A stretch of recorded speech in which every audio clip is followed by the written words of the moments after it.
უკრაინას საკუთარ პოლიტიკურ სტრატეგიას თვლის. სოციალურ ქსელში გამოქვეყნებული ამ პოსტით ვოლოდიმირ ზელენსკიმ საზოგადოებას აცნობა, რომ ქვეყნის ხელისუფლებაში მასშტაბური საკადრო ცვლილებებია დაგეგმილი. ეონის ფარგლებშიც დაინიშნება ახალი პრემიერ-მინისტრი და ჩამოყალიბდება მინისტრთა ახალი კაბინეტი.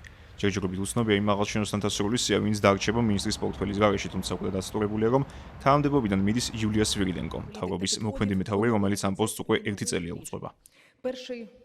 ვოლოდიმირ ზელენსკიმ ის პრეზიდენტის ადმინისტრაციაში მიიღო და მადლობა გადაუხადა გაწეული სამუშაოსთვის, ხოლო მოგვიანებით გავრცელებულ განცხადებაში ჩამოთვალა კიევის ის პრიორიტეტები, რომლებიც მომდევნო თვეების განმავლობაში შედასახული.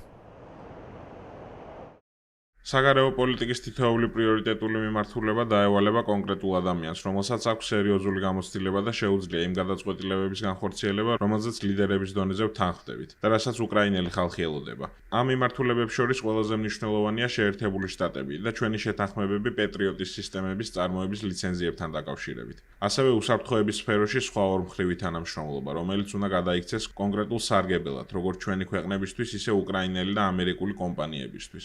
მნიშვნელოვნად უნდა გაძლიერდეს მუშაობა უკრაინის ფრონტისპირა და სასაზღვრო რეგიონებში, რომლებიც ყოველდღიურად ექცევა რუსეთის თავდასხმების ქვეშ. ველი რომ გაიზრდება ჩვენი არმიისთვის საჭირო შეიარაღების მიწოდება, მათ შორის ყველა ტიპის დრონების.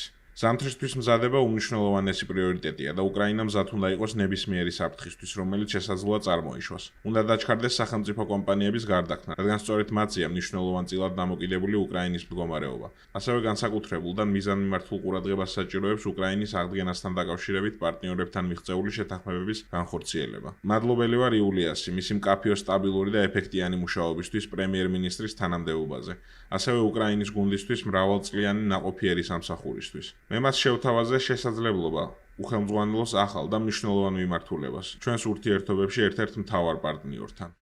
მინიჭებული ნდობის მანდატისთვის მადლიერია თავად იულია სვირიდენკოც, რომელიც გამორიცხავს უთანხმოებას უკრაინის პრეზიდენტთან და მიიჩნევს, რომ ომში მყოფი ქვეყნის გასაძლიერებლად ახლა კრიტიკულად მნიშვნელოვანია მთელი ძალისა და რესურსების გაერთიანება.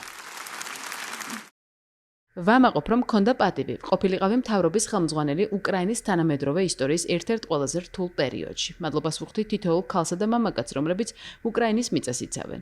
ჩვენი მებრძოლები ჩვენი ძალაა და ჩვენი დამოუკიდებლობის მთავარი საყრდანი. კვლავ მზად ვარ ვემსახურო უკრაინის სახელმწიფოს და შევასრულო ნებისმიერი ამოცანა, რომელიც ქვეყნის პოზიციების გაძლიერებას, ჩვენი ეროვნული ინტერესების დაცვასა და სამართლიანი მშვიდობის მოახლოებას ემსახურება.